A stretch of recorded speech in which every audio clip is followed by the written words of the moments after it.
अस्सलामु अलैकुम वरहमतुल्लाहि वबरकातुहू।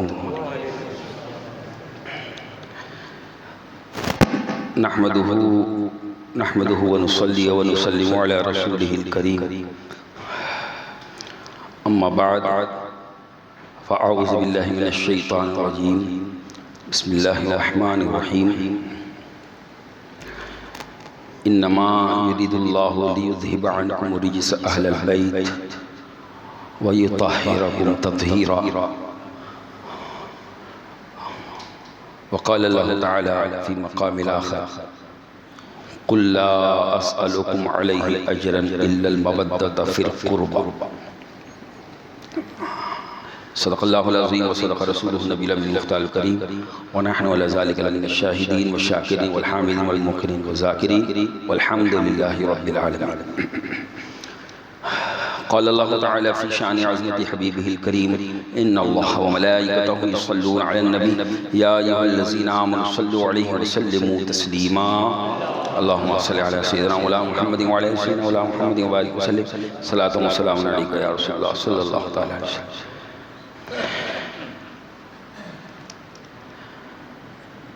ऐ हुसैन इब्न अली तेरी शहादत को सलाम।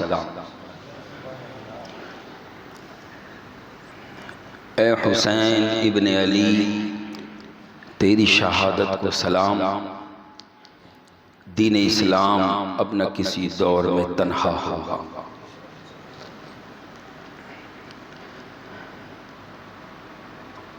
मिल्लत इस्लाम को मिलता है एक दर्स हयात। मिल्लत इस्लाम को मिलता है एक दर्स हयात। क्यों न मनाए हम तेरा यौम शहादत ए हुसैन। क्यों न मनाए हम तेरा यौम शहादत ए हुसैन। हाल मेरा कुछ भी हो मेरा अकीदा है यही। हाल मेरा कुछ भी हो मेरा अकीदा है यही। बख्शवाएगी हमें तेरी मोहब्बत ए हुसैन। बख्शवाएगी हमें तेरी मोहब्बत ए हुसैन।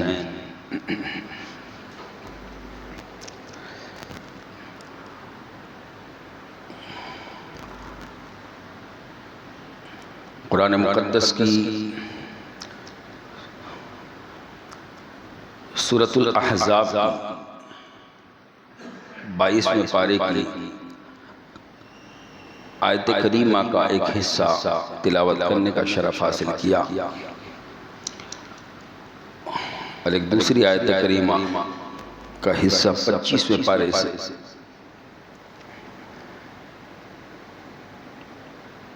जिसमें अल्लाह तबारक व तआला ने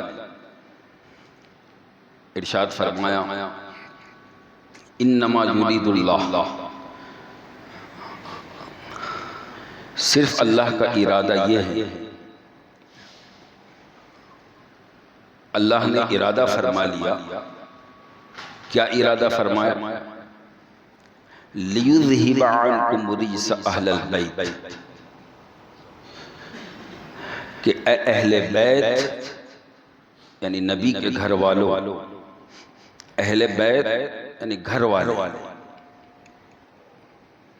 और किसके घर वाले की बात हो रही है? नबी के घर वाले। नबी के घर वालों को कुरान मुक़द्दस में क्या फरमाया? अहले बैत। तो फरमाया अल्लाह ताला ने कि अल्लाह तो इरादा फरमा चुका। क्या कि ए नबी के घर वालों, ए अहले बैत, तुमसे रिजस और नापाकी को दूर कर दे। अब रिजस क्या है? ये जो अल्लाह ने फरमाया कि रिजस से पाक कर दे। तो रिजस हर वो चीज जो अल्लाह और उसके रसूल को नापसंद है। कुफ्र है, शिर्क है, गुनाह कबीरा है और जितने भी बुराइयां हैं, अल्लाह फरमाता है कि मैंने तो इरादा फरमा लिया कि नबी के घर वालों तुमसे हर नापाकी दूर हो जाए। अब जब तमाम रिज्स और तमाम नापाकी दूर कर दी अल्लाह ताला ने, तो अब फिर क्या अल्लाह फरमाता है वयुतहिरकुम ततहीरा, और वो रिज्स से इसलिए तुमसे दूर फरमाता है ताकि तुम्हें खूब खूब पाक कर दे। वयुतहिरकुम ततहीरा, तुम खूब पाक हो जाओ, तुम ताहिर हो जाओ, तुम ताहिर हो जाओ, पाक हो जाओ, ततहीरा और मुतहिर हो जाओ, पाक करने वाले हो जाओ। वयुतहिरकुम ततहीरा, ये अल्लाह का इरादा है जो अल्लाह ने अपने कलाम में सूरतुल अहज़ाब में बयान फरमाया कि अल्लाह का तो इरादा यही है कि नबी के घर वालों से नापाकी दूर हो जाए और उन्हें खूब पाक कर दे। अब ये इरादा किसका है? इन्नमा युरीदुल्लाह, अल्लाह का इरादा है। अगर बंदे का इरादा तो हो सकता है बंदा कुछ इरादा करता है उसमें नाकाम होता है, इसलिए कि ये जरूरी तो नहीं कि बंदा जो चाहे वो हो जाए। बहुत से काम है जो बंदा इरादा करता है लेकिन उसमें कामयाबी नहीं मिलती, चूंकि बंदे का इरादा और है, खुदा का इरादा और है, और सारे इरादों पर खुदा का इरादा गालिब है। उसके इरादे की शान ये है कि फरमाया इन्ना रब्बका फ़अालुन लिमा युरीद, बेशक तुम्हारा रब जो इरादा फरमाता है वो कर गुजरता है, वो हो जाता है। उसके इरादे के खिलाफ कायनात में कुछ नहीं हो सकता। जो कुछ होता है उसके इरादे और मशीयत से होता है। अब इरादा और मशीयत उसका सब पर गालिब है। तो यहां इस मकाम पे रब ने फरमाया कि मैंने इरादा किया, इन्नमा युरीदुल्लाह, अल्लाह ने इरादा फरमाया। अब खुदा ने जब इरादा फरमाया तो बताइए खुदा का इरादा जब गालिब है तो उसका जो इरादा है वो पूरा हुआ कि नहीं? यकीनन पूरा हुआ। तो उसने इरादा क्या फरमाया है कि नबी के घर वालों से हर नापाकी दूर कर दे और उन्हें खूब खूब पाक कर दे। अब जो है कुरान मुकद्दस की इस आयत पाक को सामने रखकर ये बात वाज़े हो गई कि नबी के जितने घर वाले हैं अल्लाह ने उन सबको पाकीज़ा बनाया, उन सबको पाक फरमा दिया। अब हम कह सकते हैं फातिमा पाक है, अली पाक है, हसन पाक है, हुसैन पाक है, नबी की अज़वाज मुतहरात पाक है, उम्मुल मोमिनीन आयशा सिद्दीक़ा पाक है, हज़रत खदीजतुल कुबरा पाक है। ये जितनी नबी की बीवियां हैं और नबी के जितने घर वाले हैं उन सब के ताल्लुक से रब ने अपना इरादा जाहिर फरमा दिया कि हमने तो ये इरादा किया है कि तुम्हें पाक कर। अब जब वो पाक है, कुरान वाज़े फरमा रहा है कि नबी के अहले बैत पाक है, क्योंकि अल्लाह ने इरादा फरमाया, खुदा का इरादा गालिब है, उसका इरादा पूरा हुआ। यानी वयुतहिरकुम ततहीरा, नबी के घर वाले पाक हो गए। अब जब नबी के घर वाले पाक है तो उन्हीं घर वालों में हुसैन भी है, तो हुसैन भी पाक है। उन्हीं घर वालों में हसन भी है तो हसन भी पाक है। अली भी है तो अली भी पाक है। फातिमा है और फातिमा तो वो है कि जिनको मेरे नबी ने फरमाया कि फातिमा तुम तो मेरे जिगर का टुकड़ा हो, फातिमा बुदगतुम मिन्नी, फातिमा मेरी जान का, मेरे जिगर का टुकड़ा है। तो ये सारे घर वाले पाक। अब पाक के सामने अगर कोई नापाक खड़ा होकर ये कहे कि ए पाकीज़ा लोगों तुम हमारे पीछे चलो, तुम हमारी बैत करो, हमारी पैरवी करो, हमारी इताअत करो, तो क्या ये हो सकता है कि एक पाकीज़ा हस्तियां जो नापाक शख्सियत है उसके पीछे चले, उसकी इताअत करें, उसकी फरमाबरदारी करें? जो नापाक हो, पलीद हो। हुसैन इधर पाक है और उधर यजीद पलीद है, नापाक है। यजीद और यजीदी लश्कर नापाक है। इब्ने जियाद नापाक है। अमर बिन साद नापाक है। सिम्र जुलजूशन नापाक है।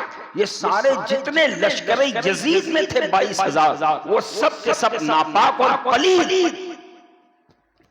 चूंकि वो सब कुरान पढ़ते थे, नबी की हदीस पढ़ते थे, नबी का कलमा पढ़ते थे, लेकिन जो हस्ती सामने है, जो घर वाले सामने हैं, उनके मकाम और मर्तबे को नहीं समझ रहे कि ये पाकीज़ा लोग हैं, ये हुसैन पाक है, ये अब्बास अलमबरदार पाक है, ये कासिम बिन हसन पाक है, ये हजरत अली अकबर पाक है, ये हजरत अली असगर पाक है, ये हजरत अली औसत इमाम ज़ैनुल आबिदीन पाक है, ये नबी की तमाम घरवाली खवातीन, पर्दानशीन खवातीन, ये सब पाकीज़ा बीवियां हैं, पाकीज़ा औरतें हैं।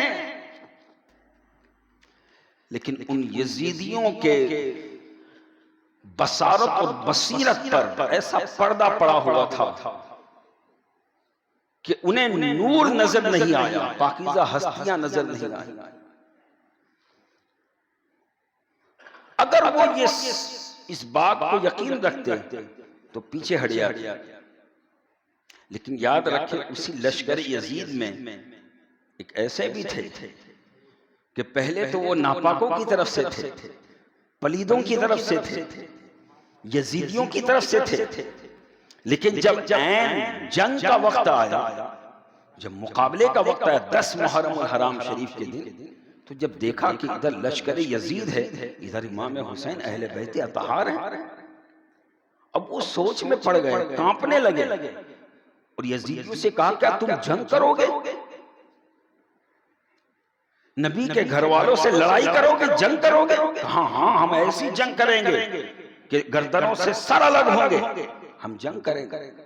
का अफसोस है तुम पर कि तुम नबी के नवासों के साथ जंग करोगे। और वो कांपते हुए, घोड़ा सर पर दौड़ाते हुए इमाम अली मकाम की बारगाह में पहुंच गए। और इमाम अली मकाम की बारगाह में माफी मांगने लगे। कहा, हजरत मुझे माफ कीजिए, या इमाम मुझे माफ कीजिए, मुझे पता नहीं था कि ये इतने बदबख्त है कि जो आपसे लड़ेंगे, आपसे जंग करेंगे। मुझे ये पता नहीं था कि बात यहां तक पहुंच जाएगी, वरना मैं आपको रास्ते में न रोकता। मेरी ही वजह से आप यहां करबला तक पहुंचे। अब क्या मुझे माफी मिल सकती है? क्या मुझे माफी मिल सकती है? इमाम, क्या मैं जो है जहन्नम से आजादी पा सकता हूं? इमाम अली मकाम जो सैयदुस साबिरीन, सैयदुल मुतवक्किलीन, सब्र और रजा के पैकर, शहंशाह ताजदारे सब्र और रजा, हजरत इमाम अली मकाम ने फरमाया, घबराओ नहीं, हमारे यहाँ जो आता है हम उसे माफी देते हैं। सुभान, ये अहले बैत का घराना। का ठीक है, तुमने जो किया वो किया, लेकिन अब तुम्हें पछतावा हुआ, नदामत हुई, तुम माफी मांग रहे हो, जहन्नम से आजादी चाहते हो।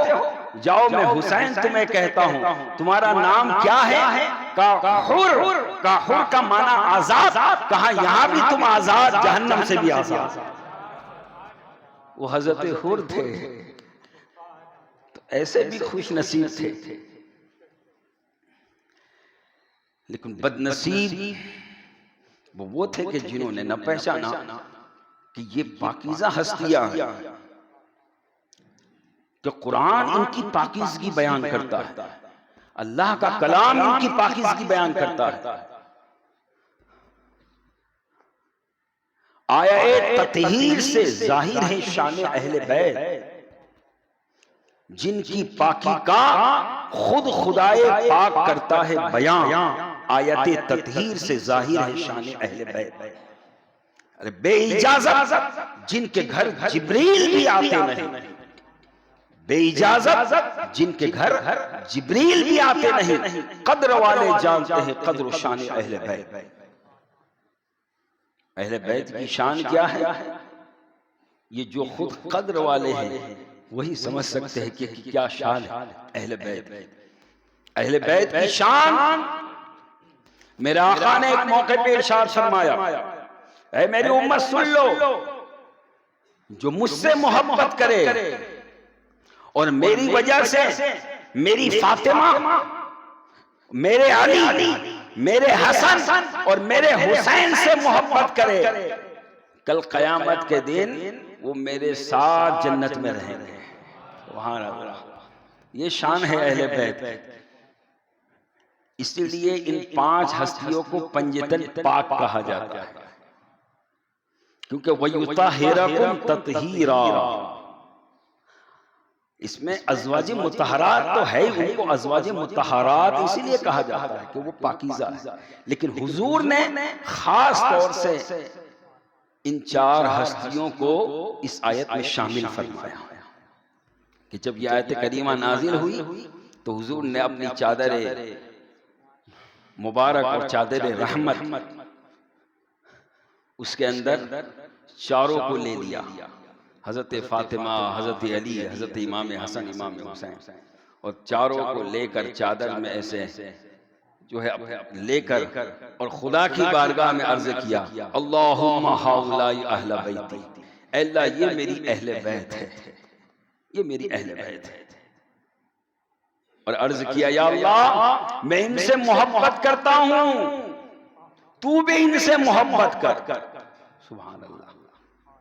अब बताइए, हुजूर फरमाते हैं कि अल्लाह मैं इनसे मोहब्बत करता हूं, मैं तेरी बारगाह में अर्ज करता हूं तू भी इनसे मोहब्बत कर, और उनसे भी मोहब्बत कर जो इनसे मोहब्बत कर।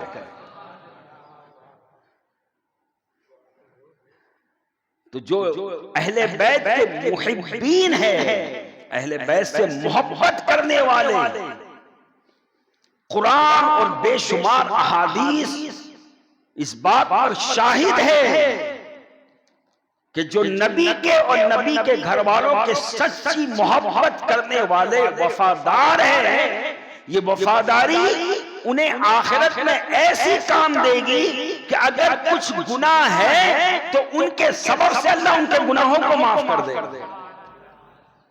उनके वसीले से, उनके जरिए से अल्लाह गुनाहों को माफ फरमा देगा। लेकिन शर्त क्या है, मोहब्बत सच्ची हो, मोहब्बत सच्ची हो, और सच्ची मोहब्बत, सच्ची मोहब्बत जिसको एक शायर ने कहा, फैजान मोहब्बत आम तो है, इरफान मोहब्बत आम नहीं। यानी मोहब्बत का फैजान तो आम है, हर बंदा कहता है कि हम मोहब्बत करते, हम मोहब्बत करते। मोहब्बत का फायदा सबको मिलता है, मोहब्बत का फैजान आम है, लेकिन इरफान मोहब्बत, मोहब्बत की पहचान बड़ी मुश्किल है।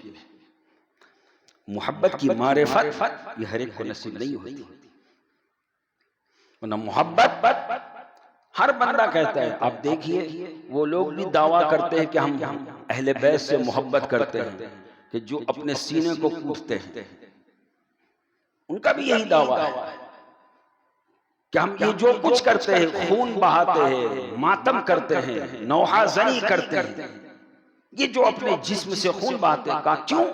हम अहले बैत से मोहब्बत करते हैं। तो फैजान मोहब्बत आम तो है, इरफान मोहब्बत आम नहीं।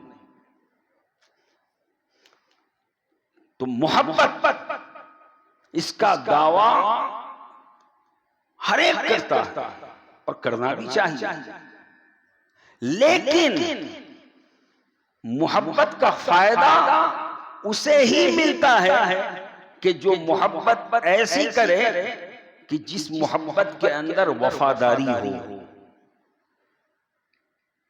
जिस मोहब्बत के अंदर इताअत हो,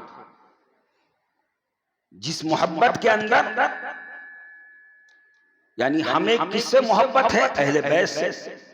तो अब हमें ये हमारे लिए ये जरूरी है कि हम जब उनके नाम पर कोई काम करे तो पहले हम ये देखेंगे कि अहले बैत ने इसका हुक्म दिया है कि नहीं।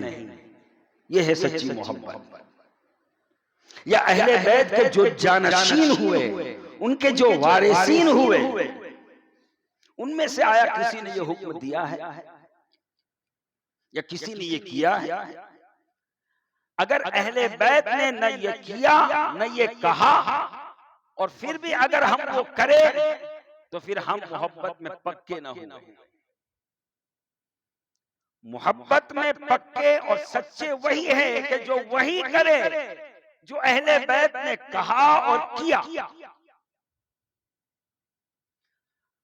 अब करबला के वाक़े के बाद इमाम ज़ैनुल आबिदीन रहे, उनकी औलादें आई, हजरत इमाम बाकर हुए, हजरत इमाम जाफर सादिक हुए, हजरत इमाम मूसा काज़िम हुए, हजरत इमाम अली रजा हुए, हजरत इमाम तकी हुए, हजरत इमाम नकी हुए, अहले बैत अतहार के चश्मो चिराग में शुमार हुए, लेकिन न किसी ने कभी मातम किया न मातम करने का हुक्म दिया। ऐसे ही कुछ लोग मोहब्बत में खुशी मनाते हैं, खुशी मनाते हैं, कहते शहीद तो जिंदा है तो हम मातम नहीं करते। बेशक शहीद जिंदा है, मातम नहीं करते, लेकिन उसका मतलब ये तो नहीं है कि मातम न करो और खुशियां मनाओ।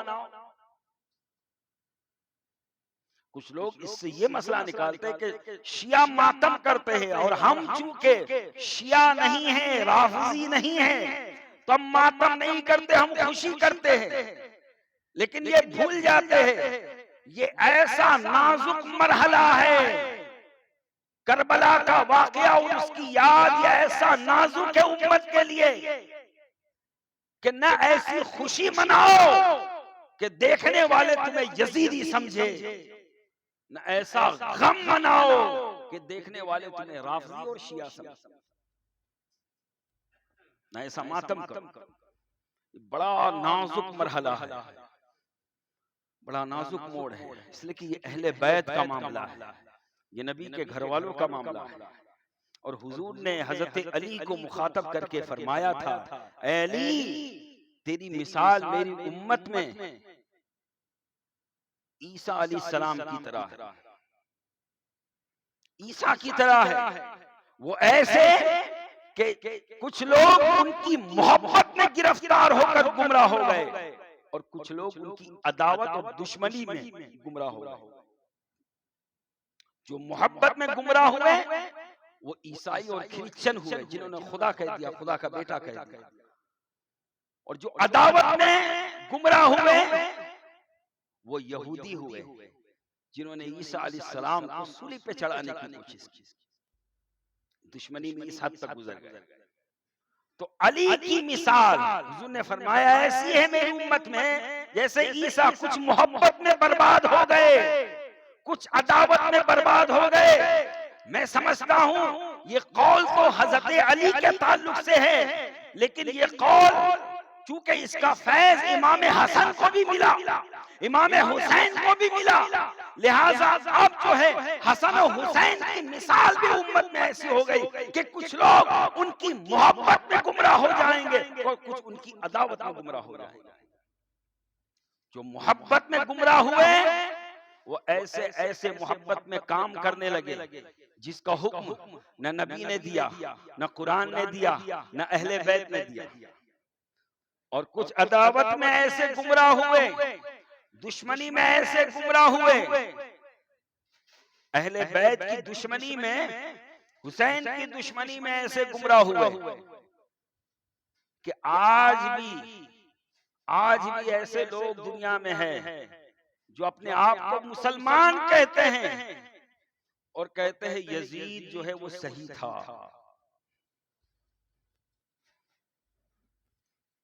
यजीद अच्छा था, यजीद शराब नहीं पीता था, फासिक व फाजिर नहीं था, वो तो ताबई था, वो ताबई था। और ताबई किसे कहते हैं? ताबई उसे कहते हैं जिसने सहाबी की सोहबत पाई। सहाबी उसे कहते हैं जिसने नबी की सोहबत पाई, और ताबई उसे कहते हैं जिसने सहाबी की सोहबत पाई। तो कुछ ऐसे यजीद के फेवर करने वाले कि जो दबे छुपे अल्फाज में ये कहते हैं कि यजीद कातिले हुसैन नहीं है, बल्कि कातिले हुसैन इब्ने जियाद है, जो कूफा का गवर्नर था। शिम्र है, अमर बिन साद है, जो लश्कर लेकर करबला में पहुंचे थे। वरना यजीद तो ये नहीं चाहता था कि अहले बैत का कत्ल हो। अच्छा, अगर ये बात मान ली जाए कि यजीद इतना अच्छा था कि वो नहीं चाहता था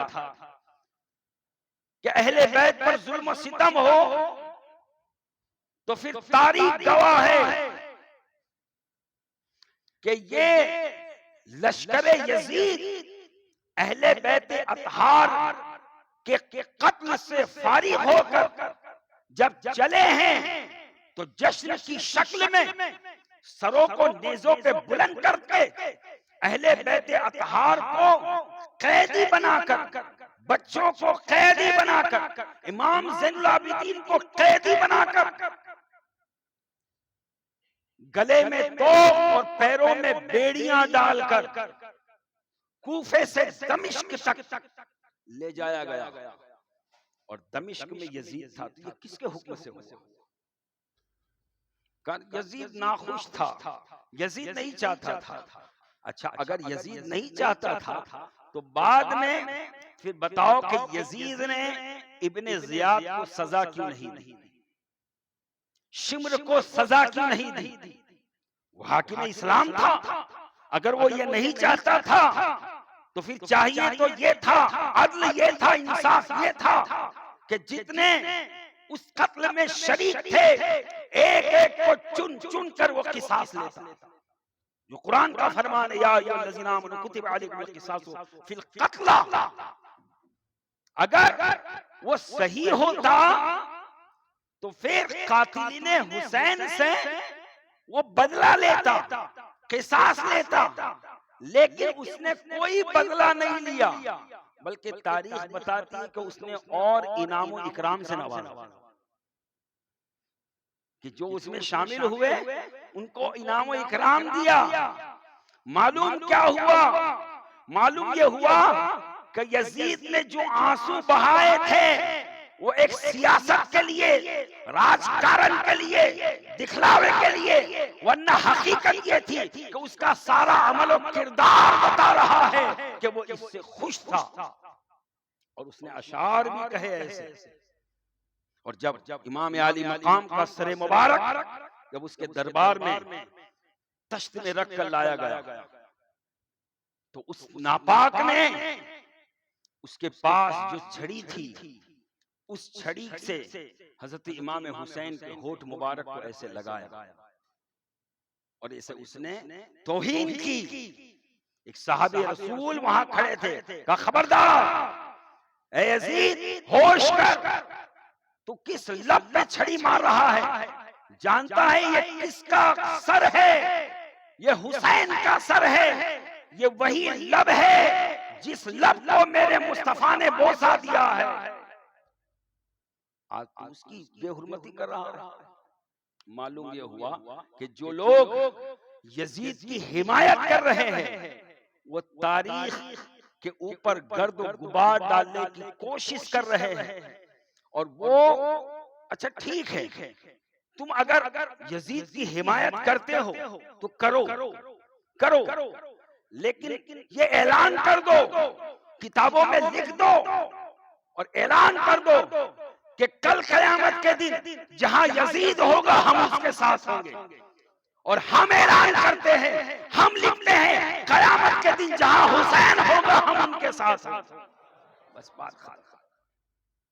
इसलिए कि इमाम आली मकाम, उनके बारे में तो ये सनद मौजूद है कि हुजूर ने फरमाया, इन्नल हसना वल हुसैना सय्यदा शबाब अहले जन्ना, कि बेशक हसन और हुसैन जन्नती नौजवानों के सरदार हैं। तो इनकी सियादत पे तो रसूल के अल्फाज गवाह है। यजीद के लिए कौन सी हदीस लाओ? यजीद तो वो बदबख्त है, वो बदतरीन शख्स है कि इब्ने असाकिर फरमाते हैं कि आका ने फरमाया, जिससे आपने बहुत सी पेशन गोई फरमाई, हुजूर ने गैब की बातें बताई, अलामत क़यामत बताई, ऐसा आपने बहुत से आने वाले वाकयात बताए, तो उसमें करबला का वाकया भी हुजूर ने बयान फरमा दिया था। और उसमें एक मौके पे आपने फरमाया था कि सबसे पहले मेरी सुन्नत और मेरे तरीके को बदलने वाला जो शख्स होगा वो बनी उमैया में से होगा, जिसका नाम यजीद होगा। नाम लेके हुजूर ने फरमा दिया कि बनी उमैया में से एक शख्स होगा जो मेरी सुन्नत को बदलेगा। अब उसने सुन्नत को क्या बदला था? उसने सुन्नत को ये बदला था हराम को हलाल, हलाल को हराम, कोई तमीज नहीं। और उसके अलावा न वो कुरान की पैरवी करता था, न हदीस रसूल की, न हजरत अबू बकर सिद्दीक, न उमर फारूक आजम, न उस्मान गनी, न मौला अली, न इमाम हसन मुस्लिम। हालांकि ये खुलफाए राशिदीन है। और जो खलीफाए वक्त हो, सुल्तान इस्लाम हो, उसके लिए लाजिम है कि अगर वो इस्लाम के नाम पर सल्तनत करना चाहता है तो उसे अपना आइडियल कुरान, हदीस और खुलफाए राशिदीन को बनाना। और वो उसके खिलाफ कर रहा था। तो और वो जुल्म सितम और अदल इंसाफ का जनाजा निकाला, जुल्म सितम पे इंतहा कर रहा था। और सिर्फ उसका मकसद ये था कि मेरी हुकूमत मजबूत हो, और वो अपनी हुकूमत को मजबूत करने के लिए उसने अहले बैत अतहार का नाहक खून बहाया। लेकिन जो जालिम है, जालिम, वो ये ना सोचे कि अल्लाह उसके जुल्म से गाफिल है, बल्कि दुनिया ने देखा कि वो ये समझ रहा था कि मैं अहले बैत को मारकर, हुसैन को मार के, हुसैन को कत्ल करके अपना तख्त बचा लूंगा, अपनी सल्तनत बचा लूंगा। तारीख गवाह है 3 साल के अंदर उसके तख्त का सफाया हो गया। और खूने हुसैन उसकी एक करामत कि 3 साल के अंदर उसकी हुकूमत खत्म हो, मर गया, वो तबई मौत मर गया। और जब उसका लड़का उसको बिठाया गया, जिसका नाम मुआविया था, मुआविया बिन यजीद, तो वो बड़ा नेक था। आप देखिए अल्लाह कभी शैतान के यहाँ नेक भी पैदा करता है और कभी नेक के यहाँ शैतान पैदा करता है। अब यजीद बदबख्त है और उनके वालिद हजरत अमीर मुआविया साहबी रसूल। अब बताइए सहाबी का लड़का यजीद और यजीद का लड़का मुआविया, ये नेक, ये ऐसा नेक कि इसको जब तख्त और खिलाफत पर बिठाया, सल्तनत पे बिठाया, तो उसने कोई काम नहीं किया और गोशा नशीन हो गया और कहा मैं मुझे ऐसी सल्तनत से कोई सरोकार नहीं जिसकी बुनियाद अहले बैत के खून पर रखी गई। और उसके बाद फिर वो उसकी औलाद की फिर सल्तनत खत्म हो गई। और फिर हजरत अब्दुल्लाह इब्न जुबैर पूरी दुनिया अब जो है इस्लामी हुकूमत के हुक्मरान बन गए। और फिर मरवान जो है वो अपनी पोजीशन लेकर वो फिर तख्त पर आया। और फिर वो मरवान का खानदान, वो भी बनु उमैया में था। लेकिन यजीद जो है, यजीद, इसके कई बेटे थे, लेकिन तारीख खामोश है कि उसके बेटे कहाँ गए। उसके एक रिवायत में उसके 5 बेटे थे यजीद, और एक रिवायत तो मैंने सुनी कि 10 बेटे थे, लेकिन उसमें एक ही का नाम सामने आता है जो तख्त पे बैठा था। उसके अलावा दूसरे बेटे कहाँ गए पता नहीं। लेकिन आओ करबला में, आओ करबला में इमाम हसन और इमाम हुसैन और मौला अली के कई बेटे शहीद हुए, कई बेटे शहीद। और हुसैन के एक बेटे हजरत इमाम ज़ैनुल आबिदीन, हजरत इमाम हसन के एक बेटे हसन मुसन्ना जो मदीना में थे, और एक छोटे बेटे उमर नाम के बहुत छोटे दूध पीते, वो कैदी बनाए गए। लेकिन कुर्बान जाए अल्लाह रब्बुल इज्जत ने हसन मुसन्ना जो हजरत इमाम हसन के बेटे और हजरत इमाम ज़ैनुल आबिदीन जो हजरत इमाम हुसैन के बेटे, उनकी औलाद में इतनी बरकत अता फरमाई कि आज कायनात के चप्पे चप्पे में आपको हसनी और हुसैनी सादात नजर आए। उसने सोचा था खत्म कर दूंगा, लेकिन कुदरत का निजाम देखे कि इमाम अली मकाम ने कुर्बानी देकर इस्लाम को भी बचाया, अपनी अहले बैत को भी बचाया। इसलिए कि अहले बैत मेरे आका फरमाते हैं, मेरी अहले बैत जैसे आसमान के लिए तारे अमन वाले हैं, तारे स्टार अमन वाले हैं, ऐसे जमीन वालों के लिए मेरे अहले बैत अमन वाले हैं।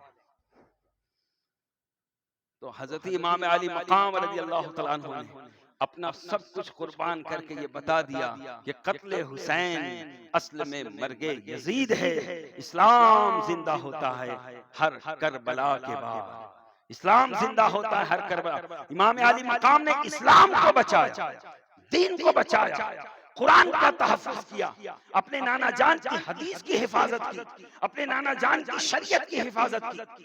जो खिलाफत और सल्तनत का जो सही नक्शा इस्लामी है वो आपने अपने खून से दुनिया वालों के सामने हिफाजत के साथ उजागर फरमाया। अब अगर हम हुसैनी होकर मोहब्बत करके अगर हम इमाम अली मकाम के उस मिशन को न समझे जो मिशन और जिसकी आपने करबला में हिफाजत की, उसको ना समझे और उससे दूर होते चले जाए, तो मैं समझता हूं कि फिर ये हमारा दावाए ज़बानी है, ये सिर्फ मोहब्बत ज़बानी है।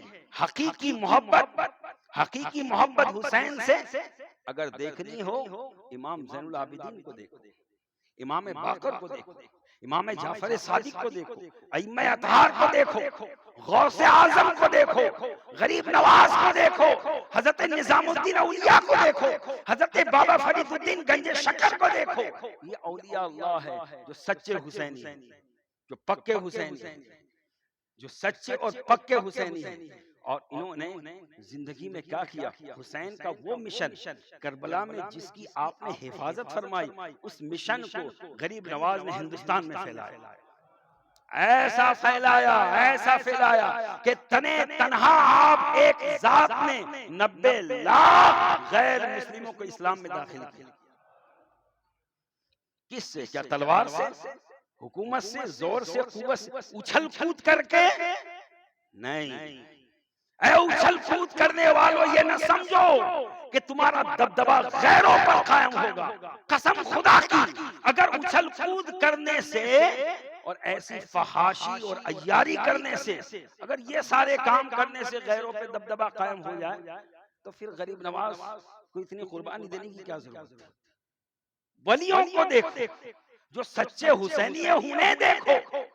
माहौल कैसा भी हो, अगर मुसलमान कामयाबी चाहता है, अगर कामयाब होना चाहता है, तो उलमा फरमाते हैं कि वो जब तक अपने असलाफ और अपने बुजुर्गों के किरदार को नहीं देखेगा, वहां तक कामयाब नहीं हो। कामयाबी मुसलमान के लिए यही है कि वो आगे तो चले लेकिन नजरें उसके पीछे हो, नजरें उसकी रसूल की जात पर हो, सहाबा की जात पर हो, ताबईन की जात पर हो, अहले बैत अतहार की जात पर हो, वलियों की जात पर हो, और उनके तौर तरीके और किरदार को देखे और फिर अपनी जिंदगी ऐसे गुजारे। तो आप यकीन जाने आज जो सुकून की मुतलाशी है इंसानियत, जो इत्मीनान की मुतलाशी है इंसानियत, इत्मीनान आपको नाचने कूदने में नहीं मिलेगा, इत्मीनान और सुकून आपको गुनाहों में नहीं मिलेगा, इत्मीनान और सुकून आपको हुसैन की मोहब्बत के साथ नमाजों में मिलेगा, कुरान की तिलावत में मिलेगा, इस्लाम पर अमल करने से मिलेगा। इसलिए कि इमाम अली मकाम ने अपना कीमती जान और अपना कीमती सरमाया अली अकबर,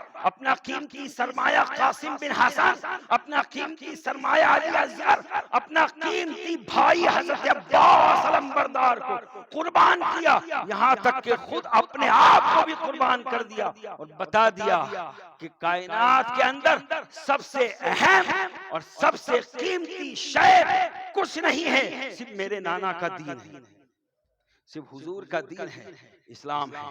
लिहाजा अगर कामयाबी चाहते हैं, कामरानी चाहते हैं, इमाम आली मकाम की बारगाह में सुरखरू होना चाहते हैं, इसलिए कि हमारा ईमान और अकीदा है कि हम जो कुछ करते हैं हुसैन देख रहे हैं, इमाम आली मकाम देख रहे हैं। चूंकि जो शहीद होता है वो जिंदा होता है, शहीद मुर्दा नहीं होता, और जब वो जिंदा होता, अकीदा है कि जिंदा है, लेकिन कितना अफसोस की बात है, जिंदा भी मानते हैं और काम फिर उनके नाम की यादगार बना के उसके सामने उनके खिलाफ काम भी करते हैं। ये कितनी जिहालत है।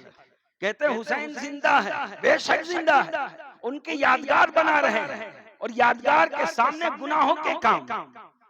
बताइए कितना अफसोस की बात है, कितनी नादानी की और जहालत की बात है। गैर पे क्या असर पड़ेगा, गैर क्या सोचेगा, क्या ये इनका मजहब यही सिखाता है, यही नाच कूद, यही उछलना कूदना? नहीं, ये इस्लाम नहीं सिखाता। इस्लाम अगर इसको समझना है तो जो रोड पे घूमने वाले आवारा लोगों से इस्लाम ना समझो, इस्लाम समझना है तो गरीब नवाज की जिंदगी से समझो, गौसे आजम की जिंदगी से समझो, हुसैन की जिंदगी से समझो, ये है इस्लाम। इसीलिए तो गरीब नवाज ने कहा शाह अस्त हुसैन, बादशाह अस्त हुसैन, दीन अस्त हुसैन, दीपना अस्त हुसैन, सरदाद व नदाद दस्त दर दस्त यजीद, हक्का के बिना ला इला अस्त हुसैन। इंशाअल्लाह आगे की जो आयत करीमा मैंने तिलावत की उसके ज़िम्न में जो अहले बैत अतहार और कुराबतदार के ताल्लुक से जो नबी पाक सल्लल्लाहु अलैहि वसल्लम की अहादीस मुबारका है और हज़रत इमाम अली मकाम रज़ी अल्लाह तआला अन्हु के चीदा चीदा वाक़या इंशाअल्लाह अगले जुमा बयान करने की कोशिश करूंगा।